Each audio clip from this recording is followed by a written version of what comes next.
The point is this. Yes. If I live to be as old as Sister Jean, which we've established ain't going to happen, I'll never understand why we have to start a season this way.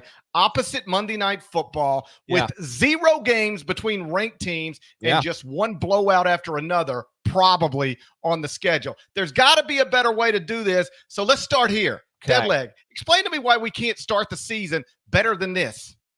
All right. So listen, we got a lot of good, fun stuff to get to on this show. This is our first Sunday night show of the season.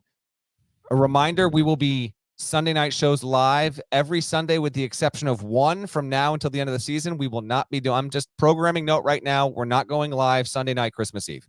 And maybe not New Year's Eve. That's to be determined, but there's no chance Christmas Eve we will be allowed to do podcasts on Sunday night. So with that in mind, for those tuning in live on YouTube, we appreciate you. And we have, there it is. It's back after an off season. It's back. I don't know if we have opened our Sunday night episode every season the past 4 years with this lament, but it's happened multiple times, and doesn't mean we shouldn't do it again. Not exactly trying to play the hits. I wish this wasn't still something that we had to discuss. But the reason why it's happening is you have, maybe as quick on this as possible, you have coaches who are in charge of this. Okay.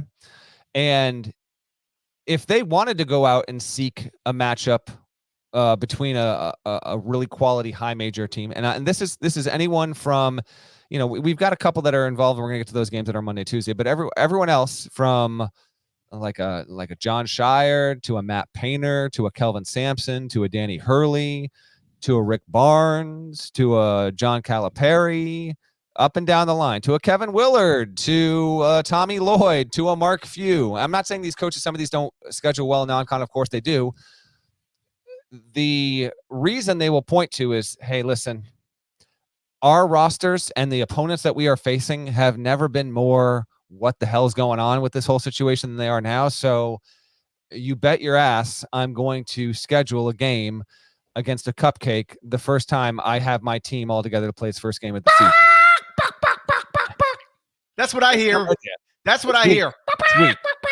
I know. I agree. And what we used to have that we no longer have is, and this is a weird year in terms of the season is 154 days long for the calendar from tomorrow through the end of it. It's a longer season by 1 week because of how the calendar falls. So we're even starting 1 week longer this season. We used to have the Champions Classic open the college hoops season on a Tuesday. Now that's 8 days away. So not optimal, not ideal.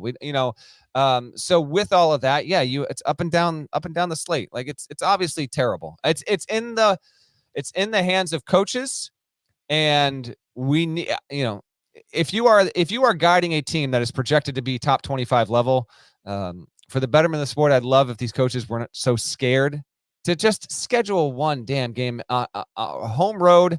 If I got to accept a neutral, I guess I got to do it at this point. I'll take anything. But we've got 2, maybe 3 notable games in the first 3 nights of the college basketball season going up against Monday Night Football. And it's obviously a terrible deal for college basketball. This is a problem the sport can't seem to fix. And Parrish, why is that?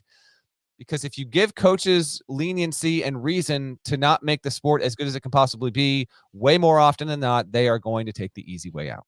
Yeah, this should not be interpreted as any shot at any individual coach. I don't mean it that way. If I were a coach of a high major program, I might do the exact same thing, largely for the reasons you've already laid out.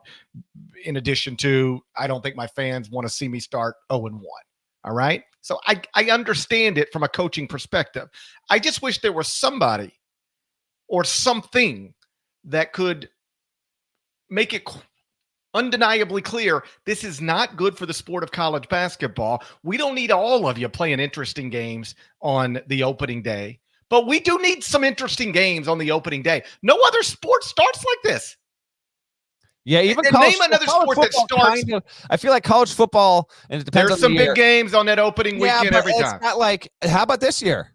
This year I'm not huge. counting the week 0 when people just with 3 teams play on a Saturday. Nobody pays attention to that. That doesn't matter. With that, I think we had Colorado at TCU, which was surprisingly good, and maybe one other good one. College football doesn't have this to the degree that college basketball has. In fact, college football, in my opinion, in the first 4 weeks of the season tends to, from a from the ratio of the schedule to really good college football games, it feels like from a national appeal standpoint, sometimes it gets stuck with like 2 good games in the month of September. So I'm not going to say that college football doesn't also face this issue, but maybe not quite on the level that college basketball now has, where, listen, love to be back here on a Sunday night previewing the season, but we have built a podcast and a show tonight that is going to be more big picture leaning than it otherwise should need to be, because there's just not a ton of matchups and storylines to get to over the next 48 hours in this sport.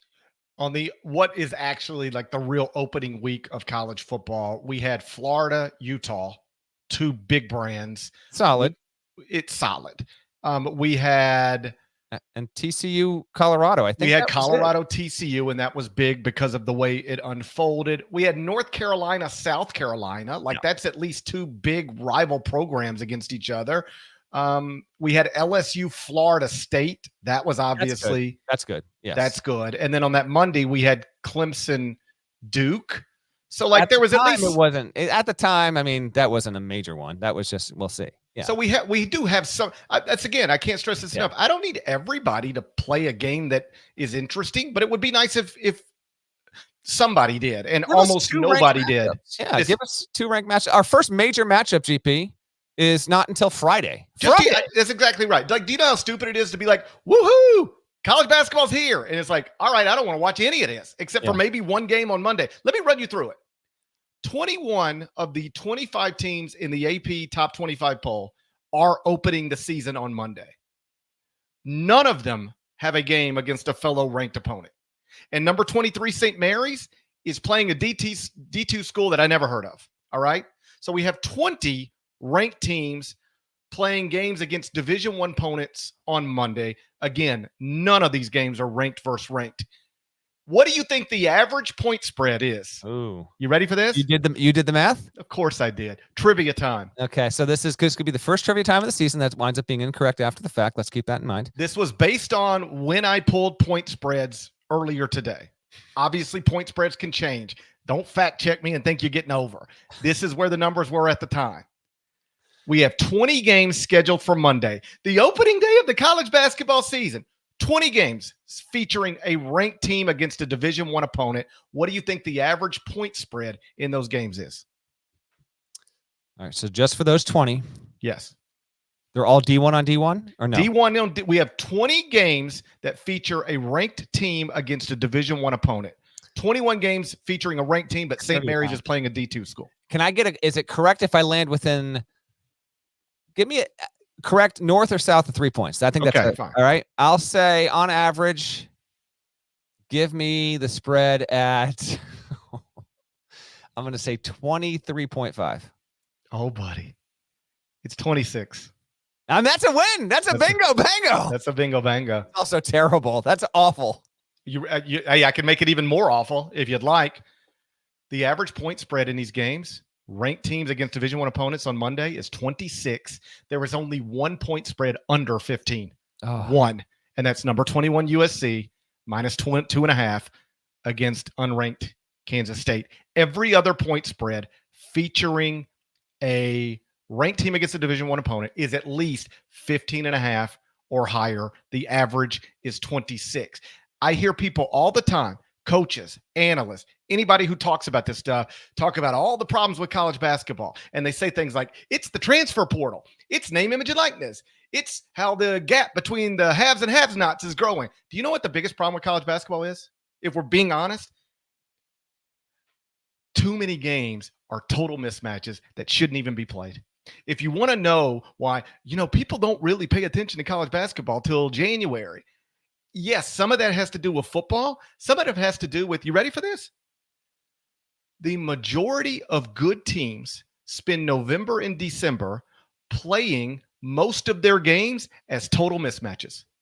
Now, I don't mean some. I mean most of the games featuring good teams in November, December, most as in more than half, are total mismatches. Two teams that shouldn't even be on a court against each other. Kentucky, for instance, I just pulled 2 of the biggest brands in the sport. Kentucky this season has 13 non-league games. 9 of the 13 are against sub-100 KenPom teams. KenPom projects Kentucky as at least a 15-point favorite in 8 of their 13 non-league games. And one of them, by the way, isn't even Louisville. I'll make that bet right now. I'll take Kentucky minus double digits against Louisville right now, but KenPom only projects it, I believe, as 8 because it's at the Yum Center. Mm-hmm. So 62% of Kentucky's non-league schedule is just supposed to be blowouts. What are we doing? Duke has 11 non-league games. 7 of them are against sub-100 KenPom teams. KenPom projects Duke as at least 16-point favorites in 7 of the 11 non-league games. 64% of their non-league schedule is supposed to be total blowouts. I didn't go through every team, but I bet you what you would find out if you went through all 25 preseason ranked teams, roughly 60% of their non-league schedule is garbage. You're asking fans to pay attention to games that should be total mismatches, total blowouts. Why do you do that? For context, you ready for this? In the NBA on Saturday, there were 0 double-digit spreads. 0. Celtics minus 9.5 over the Nets was the biggest number on the board. On Sunday, today in the NBA, there's only 1 double-digit spread. Mavericks minus 12.5 over the Hornets, I believe. That's it. In the NBA, almost all of your games are going to be single-digit spreads. In college basketball, in the non-league portion of your schedule, if you're good, most of your games are supposed to be blowouts. That's the problem with the sport. And that's a byproduct of having 363 Division I teams. It's 362, but yes. KenPom has it at 363. I would argue with him. Are you sure about that? You want to bring up KenPom right now? I'm not sure about anything at this point. Why don't you scroll down there? I think it's 362 for this year. Well, that's disappointing. Yeah. What was it last year? It's 363. So we're moving in the right direction. We're moving in the right direction. Cut off another 150. Cut off another 150, and I'll be happy. Some of this is a problem that will never go away. Understandably so. Some of these teams are going to schedule bye games, play at home, make money. And you don't want to have an outright gauntlet where you're playing 30 games of quad 1 or quad 2 level. I get all that. Just we're asking, personally, I'm asking top 25 level teams to open, 10 of you guys, take it upon yourself. All these dudes sit around and talk about what's best. We got to do what's best for the sport. Yeah. Play somebody on opening day. That would be best for the sport. This is a leadership void, and no one can force these coaches and programs to do it. They have to do it of their own volition, and some aren't scared. But a lot of these guys, they want to coach a game against a projected 14-win mid-major so that they can get an idea of what their rotations can be, how their guys fit. I get it. It's bad for the sport big picture. Fortunately, we have a couple of games that actually have some decent appeal and a couple of coaches that weren't afraid to do it. But this is really one of the bigger things that plagues the sport. Something tells me, we'll try and get Sam on the podcast here before the end of the show, Sam Pacini. But I feel like even for a guy like Sam, there's only 4 games he's legitimately caring about in the first 4 days. And it's stuff like Auburn, Baylor, USC, K-State, maybe Georgia, Oregon, New Mexico, St. Mary's, which is like a mid-major special. But yeah, no, it's a big issue. And as Russ from the Boneyard pointed out earlier in the show, in the chat, women, they have 3 games on Monday, opening day of the season, between top 25 teams. And he said this is a uniquely men's college basketball issue. And he is correct on this front, particularly in this season. In a season, which, by the way, Zach Edey's still plenty big, but you can easily make the case that Zach Edey's not the most famous player in college basketball. That would be Caitlin Clark for sure. And then maybe Angel Reese even outflanks Edey at this point. So we love the sport. Can't wait for the season to get going. But there's still plenty of cosmetics that need to be attended to. And hopefully this is not something that we have to open next year's season opener podcast with. But until I see change, I remain skeptical that won't be the case.